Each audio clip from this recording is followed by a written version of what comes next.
तो सर वो यही तो मेरे हमें उनकी फर्दर ढटाई था, तो हमें खास तौर सामने नजर आ पे। रही है ना कि इस्राएली जो वजीर आजम नेतन्याहू साहब, वो तो उन्होंने बड़े क्लैरिटी से चंद रोज कबल कहा है कि हम गजा पर जो फौजी ऑपरेशन कर रहे हैं वो अमेरिका से पूछ कर या इजाजत लेकर नहीं कर रहे हैं, सिर्फ बताकर उनके इल्म में लाकर अटैक कर रहे हैं, यानी कि वी डोंट नीड जी, यही इंश्योरेंस बदकिस्मती फ्रॉम दैट साइड। तो यही डोंट यू थिंक ये एक हमारी मुस्लिम उम्मा के लिए एक बहुत बड़ी एक मेरे ख्याल से ये बयान एक आई ओपनर होना चाहिए, कब हम अपनी आंखें खोलेंगे सर? ये आंखें तो बहुत पहले खोल लेनी चाहिए थी शजिया, लेकिन बदकिस्मती से खुल नहीं रही हैं जितनी खुलनी चाहिए थी। हमें समझ आ जानी चाहिए थी कि मुसलमान मुल्कों का इत्तेहाद बड़ा जरूरी है, कि सिर्फ कहने की हद तक नहीं, या मीडिया की हद तक नहीं, या ख्वाहिश की हद तक नहीं, रियलिटी में भी चाहिए। हमें रिजॉल्व दिखाना पड़ेगा। लेकिन बदकिस्मती से हम खुद अपनी अपनी नेशनल इंटरेस्ट की वजह से, इकोनॉमिक इंटरेस्ट की वजह से, डिप्लोमेटिक इंटरेस्ट की वजह से डिवाइडेड हैं ओपिनियन में। कुछ मुल्क इसराइल से बहुत क्लोज ताल्लुक रखते हैं, हमारे मुसलमान भाई हैं, कुछ सिर्फ डिप्लोमेटिक रखते हैं, और कुछ पाकिस्तान जैसे हैं जिन्होंने बिल्कुल आज तक उसकी हकीकत को तस्लीम नहीं किया, हमारे पासपोर्ट पर उनका नाम भी नहीं है। तो कैटेगरीज हैं मुसलमान मुल्कों की, इसीलिए हमारी कन्वर्ज नहीं कर पाती इंटरेस्ट या हमारा प्लान जब भी हम बनाते हैं। तो ये डाइवर्सिफिकेशन जो है उसका इसराइल को हमेशा फायदा होता है। उसको पता है कि यूनाइटेड पाकिस्तान हो या ये आपस में बाकी मुत्तहिद नहीं मुसलमान है, मुल्क हो, बिल्कुल। एक पेज पर नहीं आएंगे। ये बदकिस्मती है।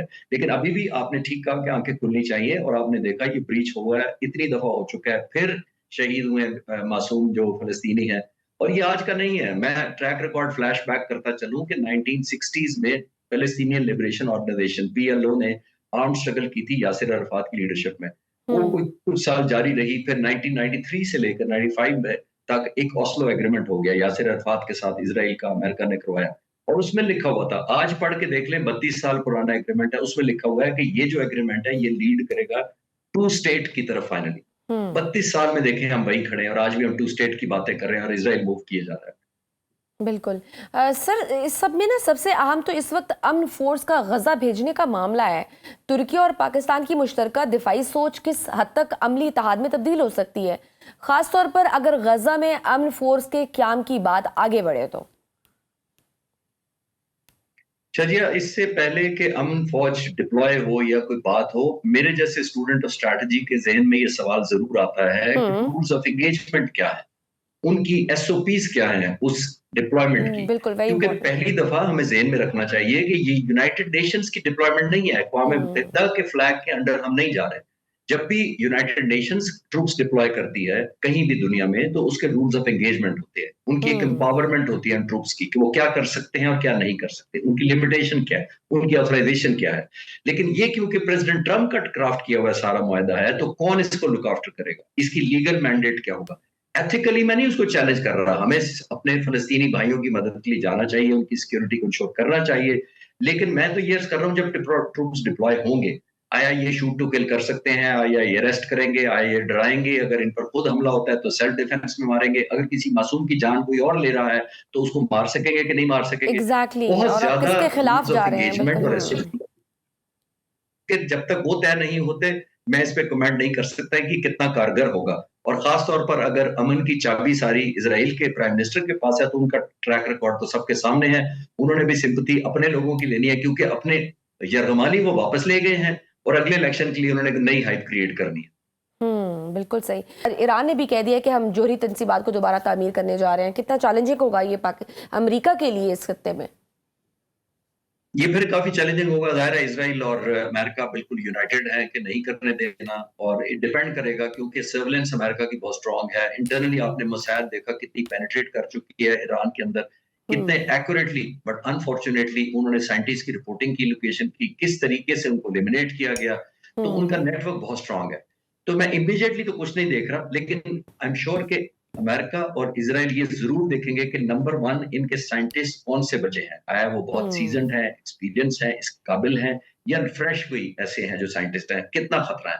नंबर टू, कितनी जल्दी वो इंफ्रास्ट्रक्चर डेवलप करने की कैपेसिटी रखते हैं, कितने दिनों में कर सकेंगे वो देखा जाएगा, किस स्टेज पर वो खतरा बन सकते हैं, नंबर तीन, ये देखा जाएगा। तो ये सारा मॉनिटरिंग करेंगे वो। लेकिन अल्लाह करे ये ईरान उससे पहले अपने आप को, जिसको कहते हैं ना, फिल्टर आउट करे ऐसे एलिमेंट्स को जो इतनी ज्यादा पिन पॉइंट इंटेलिजेंस इंफॉर्मेशन देते हैं इनके बारे में, बिल्कुल। कि उनको एक एक साइंटिस्ट का पता था कि पिछली दफा कुछ साइंटिस्ट एक या दो शायद चुप बहुत गए थे बड़ा जाके सिक्योरिटी अपने गांव ब्रीच में, था, नो तो डाउट। इनने फिर दोबारा स्ट्राइक करके वहां भी पहुंच के उनको मारा था। तो ये सारी की सारी इसका मतलब है इंटरनल उनकी बड़ी कॉम्प्रोमाइज़्ड है इंटेलिजेंस जिसकी वज़ह से हमको खबरें जाती हैं। तो ये मैं अभी इमीडिएट तो थ्रेट नहीं मैं देख रहा, लेकिन मुझे ये लगता है कि ये डिपेंड करेगा कि उनको कितनी अपडेट जाती है, कितनी एक्यूरेट जाती है और कितनी सेवेरिटी के साथ जाती है कि उनको हमला दोबारा करना पड़े। लेकिन बिल्कुल सही। इमीडिएट मुझे नहीं नज़र आता क्या बिल्कुल सही। प्रॉब्लम सर, ये जो पाक अफ़गान मुआहिदे में एक और बात भी हुई थी कि अगर दोनों तरफ से कोई ऐसा अटैक होता है या कोई इस तरह की बात होती है तो आप जवाब नहीं देंगे, बल्कि आप जो सालसी हैं उनको आप इन्वॉल्व करेंगे, उनको बताएंगे कि ये देखेंगे इस तरफ से ये अब शरारत की गई है। जबकि पाकिस्तान ये कहता रहा है कि अगर अफगानिस्तान ने कोई ऐसी हैंकी पैंकी लगाई, दोबारा अपनी सरजमीन पाकिस्तान के खिलाफ इस्तेमाल की, तो फिर उसको मुंह तोड़ जवाब दिया जाएगा। क्या अब अगर दोबारा इस तरह की कोई अफगानिस्तान की तरफ से एफर्ट होती है तो क्या हम पहले सालसी को बताएंगे, जो हमारे सालसी मेंबर्स हैं उनको बताएंगे, या फिर हम ये इस्तेहकाक रखते हैं कि हम उनको रिस्पॉन्ड करेंगे? देखिए शजिया इसमें थोड़ा-सा तहम्मुल की ज़रूरत है क्योंकि ये डबल एज सोर्ड है। हम्म। डबल एज सोर्ड इस तरह से मैं इसको देखता हूँ कि क्योंकि इंडिया फैक्टर बहुत प्रोमिनेंट है इसके अंदर और क्योंकि उनके स्लीपिंग सेल्स भी हैं, मैं आपके व्यूअर्स को रिफ्रेश करता चलूँ कि कुलभूषण यादव जो है वो इसी तरह के एक प्रोजेक्ट में पकड़ा गया था, उसकी हम्म। यही ज़िम्मेदारियाँ थी, जिसका मतलब ये है कि हिंदुस्तान का नेटवर्क यहाँ ऑलरेडी मौजूद है और स्लीपिंग सेल्स होते हैं, डोरमेंट रखे जाते हैं, वक़्त आने पर उनको ट्रिगर कर दिया जाता है। तो बाज़ दफ़ा ये भी हो सकता है, मैं उनसे ज़िम्मेदारी तालिबान से तो नहीं हटा रहा, लेकिन मैं ये समझता हूँ कि ये भी एक पॉसिबिलिटी है कि एक थर्ड पार्टी कर दे ताकि ब्रीच ऑफ आपका एग्रीमेंट हो जाए या ब्रीच ऑफ सीज़ फायर हो जाए और आपके अंदर बद-एतमादी हो, तो हमें वेल कैलकुलेटेड देखना पड़ेगा कि अगर खुदा ना ख़ास्ता इस तरह का कुछ वाक़या होता है, तो ये तो नहीं कि कोई तीसरी पार्टी या तीसरा फ़रीक ऐसा करवा रहा है जिसके अंदर हम एक-दूसरे का एतमाद ख़त्म कर रहे हैं। लेकिन मैं रूल आउट नहीं कर रहा कि तालिबान खुद या उनके स्पॉन्सर्ड या पहले से ऐसे ग्रुप जिनको ये टास्किंग कर दी गई हो तो वो भी कर सकते हैं, तो हमें डिफरेंशिएट ज़रूर करना चाहिए। सर वो तो क्लियर हो गया हुआ है ना कि इस सब के पीछे बड़ा क्लैरिटी के साथ बता दिया गया हुआ है कि भारत है जो प्रॉक्सी के थ्रू उनको इस्तेमाल करके और डॉलर्स ऑफर करके ये सब पाकिस्तान के खिलाफ कर रहे हैं। ये तो सर तय है कि कहाँ से स्ट्रिंग्स पुल हो रही हैं। तो अगर इस तरह की कोई एफर्ट होती है तो इसका मतलब है कि हम पहले सालसी जो हमारे मेंबर्स हैं उनको इन्फॉर्म करेंगे और उसके बाद हम रिएक्शन देंगे। ये डिपेंड करता है क्या इंटेंसिटी है। ऑब्वियसली मैंने जैसे अर्ज़ किया कि कितनी ज़्यादा सिवियरिटी के साथ हमें कोई नुकसान पहुँचाने की कोशिश होती है, हम्म। उस पे डिपेंडेंट होगा कि हमने रिस्पॉन्ड क्या करना है। और ऑब्वियसली बाज़ दफ़ा इंटेलिजेंस बेस आपके पास इन्फॉर्मेशन इस तरह की होती है कि आपको सोर्स का पता होता है, आप लॉन्चिंग पैड का पता होता है, तो फिर एक पॉसिबिलिटी ये भी है कि हम एक प्रोहिबिटिव कॉस्ट उस पर इम्पोज़ कर दें उस वाक़ये के ऊपर कि जहाँ से ये इनिशिएट की गई हो, तो फिर बाज़ दफ़ा ऑन स्पॉट इमीडिएटली और एक कंफर्म किस्म का एक मैसेज भेजना भी हम्म। ज़रूरी होता है, लेकिन वो सिचुएशन टू सिचुएशन वेरी करेगा। ठीक सर, क्योंकि सर अब वैसे भी ये भी अब इस प्रेस कॉन्फ्रेंस में DGISPR ने भी बड़ा क्लियर बोला है कि हमें तो अभी भी लगता है कि भारत समंदर की तरफ से कोई कोई ऐसा फॉल्स फ्लैग ऑपरेशन कर सकता है। जी ये तो ज़ाहिर है मई के बाद से तो हम किसी तरफ से भी तवक्को कर रहे हैं, मल्टी डायमेंशनल जैसे एक उसने अफ़गानिस्तान को लॉन्च किया, फिर आपने ये मल्लाह जो मछलियाँ पकड़ने वाले उनको पकड़ा गया, उनसे निकाला, बड़ी इन्फॉर्मेशन निकली है।